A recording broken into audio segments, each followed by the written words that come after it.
Bonjour, cette capsule portera sur les ensembles solutions. Alors, un ensemble solution, ce que c'est en réalité, c'est un sous-ensemble d'un ensemble de nombres. Des ensembles de nombres qu'on a vus cette année, donc qu'on avait vu auparavant, donc n pour les naturels. Donc les naturels sont l'ensemble des nombres entiers, positifs, incluant le 0. Z, l'ensemble des nombres entiers, donc tous les nombres entiers. C'est-à-dire qu'à ce moment-là, on va ajouter les valeurs négatives, donc les nombres négatifs, positifs qui sont des nombres entiers, ainsi que le 0. Et finalement, R pour les nombres réels, tous les nombres que vous connaissez. Positifs, négatifs, entiers, décimaux, fractions, tout ce qu'on connaît des nombres. Alors, on va aller faire quelques exemples pour comprendre là, ce que ça implique un ensemble solution selon chacun de ces trois ensembles-là. Alors, pour l'ensemble des nombres naturels, premier exemple, on veut écrire tous les nombres naturels qui sont compris entre -4 exclusivement et 3 inclusivement. On se rappelle que dans les entiers naturels, il n'y a pas de négatif. Donc, on ne peut pas commencer dans les valeurs négatives, ce qui veut dire que la première valeur qu'on va laisser dans notre ensemble, c'est le 0. Il faut remarquer donc qu'on va commencer l'écriture de l'ensemble avec un accolade. Et on va énumérer chacune des valeurs qui sont compris entre -4 exclusivement, donc étant donné qu'il n'y a pas de négatif, on commence à 0, et on va se rendre jusqu'à 3 inclusivement. Et on va donc terminer par un accolade. Dans les nombres entiers, donc Z, ce qui est différent des naturels, c'est que là, on peut avoir des nombres entiers négatifs. Alors, on va toujours commencer l'énumération avec une accolade, compris entre -4 exclusivement, donc on exclut le -4, ça veut dire que le prochain entier qui suit, c'est le -3. On va ensuite avoir -2, -1, et on va avoir bien sûr les mêmes nombres que dans nos naturels, c'est-à-dire 0, 1, 2 et 3, et on termine par un accolade. Donc, en dessous, des accolades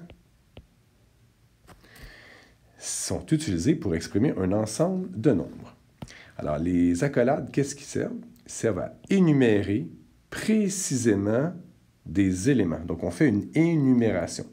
On utilise des accolades pour exprimer un ensemble de nombres et on va énumérer chacun des éléments qui appartiennent à cet ensemble de nombres.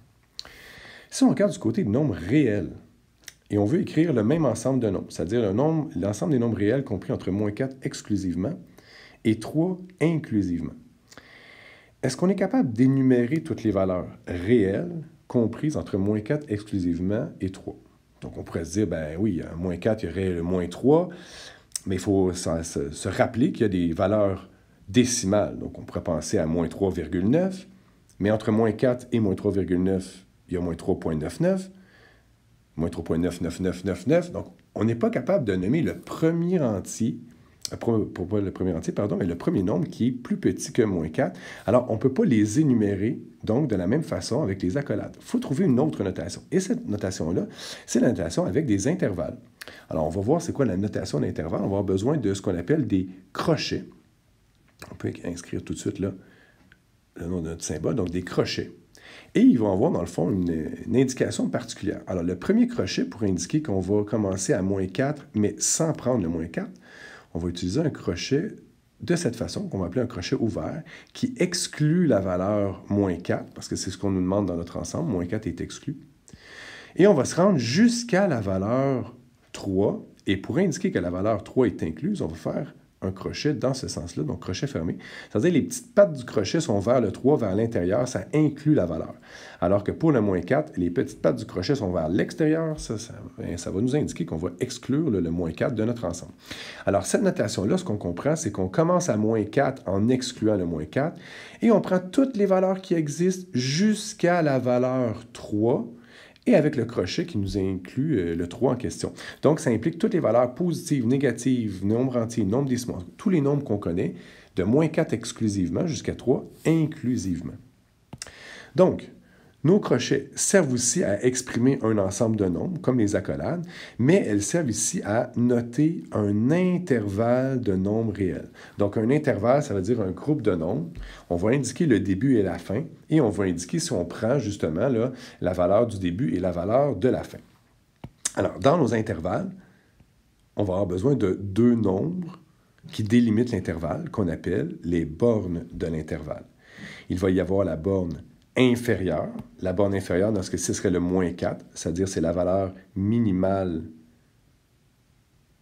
de notre intervalle et on va avoir besoin de la borne supérieure qui correspond évidemment à ce moment-là, la borne supérieure, à la valeur maximale. Donc, on a borne inférieure pour la valeur minimale et la borne supérieure pour la valeur maximale. Dans les deux cas, donc pour les accolades et les crochets, on va énumérer les valeurs en ordre croissant et les bornes sont aussi placées en ordre croissant. Donc là, on peut inscrire dans les deux colonnes qu'on va placer dans le fond les nombres entre accolades en ordre croissant, c'est-à-dire du plus petit au plus grand. Et dans nos intervalles aussi, on va mettre la borne inférieure en premier. Donc, on peut aussi parler d'un ordre croissant, c'est-à-dire qu'à la gauche, on a notre borne inférieure et à la droite, notre borne supérieure. Maintenant, tous les éléments, si on revient dans les accolades, tous les éléments sont séparés par une virgule, donc dans notre énumération. Et le rôle de la virgule, c'est de dire qu'on prend la première valeur et la seconde, et la deuxième, et la troisième. Donc, on fait une énumération des valeurs. Contrairement à ce qu'on vient de parler dans notre intervalle, donc avec nos crochets, on va aussi séparer nos bornes par une virgule. Mais cette virgule-là, elle n'a pas le sens « et », comme on vient de le voir là, avec les accolades. On a dit que c'était de -4 jusqu'à 3 ou de -4 à 3. Alors, le rôle de la virgule ou sa signification, c'est de dire qu'on va de -4 exclu jusqu'à 3. Ou encore, on peut simplement écrire à.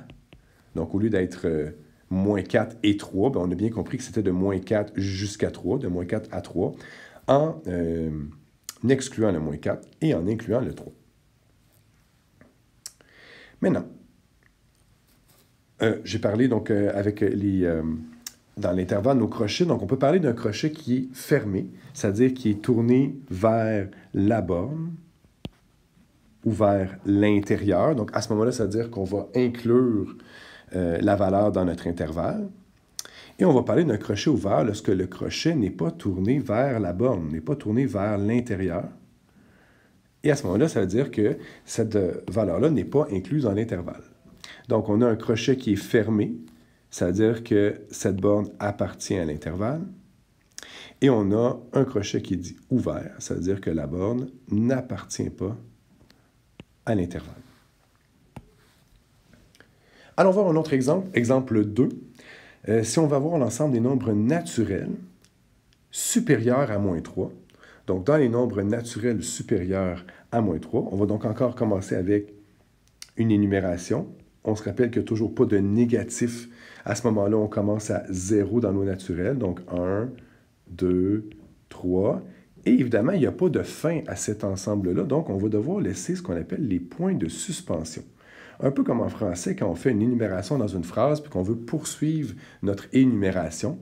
Donc, lorsque notre ensemble va s'étendre vers l'infini, nous utiliserons les points de suspension qu'on appelle aussi les 3 petits points. Donc, ça veut dire que notre ensemble ne s'arrête pas là. Donc, on a plein de valeurs qu'on n'a pas la peine d'énumérer. On a donné l'idée des premiers bons. Si on prend le même ensemble, mais dans les nombres entiers, donc supérieurs à -3, donc la seule différence, supérieure à -3, c'est qu'on va commencer avec un nombre négatif, parce que dans les entiers, on a aussi des entiers négatifs. On aura donc -2, -1, 0, 1, et toutes les valeurs qui suivent. Encore une fois, on va avoir besoin des points de suspension pour indiquer là, les valeurs qui s'en vont vers l'infini. Alors, on va vraiment de gauche à droite, des valeurs des plus petites valeurs aux plus grandes valeurs. Et donc, les 3 petits points, les points de suspension vers la droite, ça veut dire qu'on s'étend vers l'infini positif. Quand on arrive dans les nombres réels et qu'on veut les valeurs supérieures à -3, donc là, on se rappelle, on va donc utiliser un crochet ouvert, donc un crochet comme ça ici pour indiquer que le -3 est exclu. Et on va aller vers l'infini positif, c'est-à-dire que la plus grande valeur, on ne la connaît pas, mais on sait que c'est une valeur qui est très, très, très, très grande. Donc, on va utiliser le symbole, l'espèce de 8 couché, qui veut dire un symbole d'infini, donc une valeur qu'on ne peut pas nommer, mais on sait que c'est une valeur très, très grande positive. Et par convention, on va laisser un crochet ouvert avec l'infini positif. Il y a quand même des discussions par rapport au fait qu'on mette un crochet à l'infini, c'est-à-dire d'exclure la dernière valeur de l'infini. C'est plutôt une convention d'écriture qu'on utilise.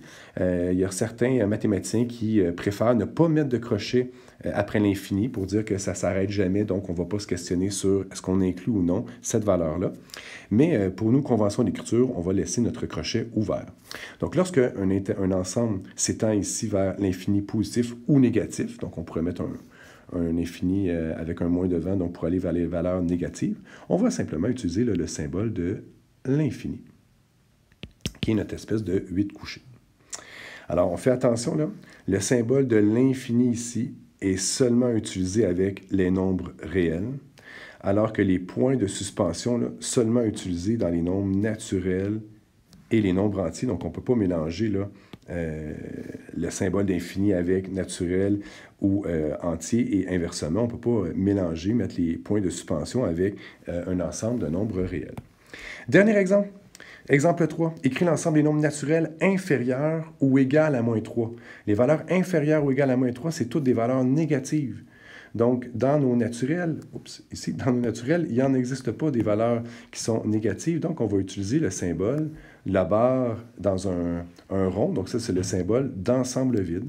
On peut aussi placer des accolades comme ça avec rien à l'intérieur. Ça veut dire qu'il n'y aura pas de valeur dans cet ensemble-là. Par contre, lorsqu'on va être dans les nombres entiers, donc dans les nombres entiers inférieurs ou égales à moins 3, donc on aurait moins 3, moins 4, moins 5, moins 6. Donc, on aurait plein de valeurs possibles. Donc, on commence avec nos accolades et on va d'abord inscrire nos 3 petits points en premier parce qu'on va comprendre que les valeurs sont de plus en plus petites. Et à ce moment-là, on va inscrire là, quelques valeurs pour indiquer là, de quoi aller notre ensemble. Donc, moins 5, moins 4, moins 3. On débutait à moins 3 et les points de suspension au départ là, nous indiquent qu'on a un ensemble qui va vers l'infini négatif. Finalement, pour les nombres réels, on veut toujours les valeurs réelles inférieures ou égales à moins 3, ce qui veut dire que la plus petite valeur, on n'est pas capable de la nommer, mais c'est dans l'infini négatif, donc on va mettre un moins devant l'infini, un crochet ouvert pour parler de notre début d'intervalle, donc on va commencer dans l'infini négatif, et on va s'arrêter où? On veut s'arrêter à une valeur qui va être égale à moins 3, donc on va devoir indiquer moins 3, et un crochet fermé, c'est-à-dire les pattes du crochet vers l'intérieur, pour indiquer que cette valeur-là fait partie de l'ensemble des nombres réels, donc inférieur ou égal à moins 3. Voilà pour cette capsule.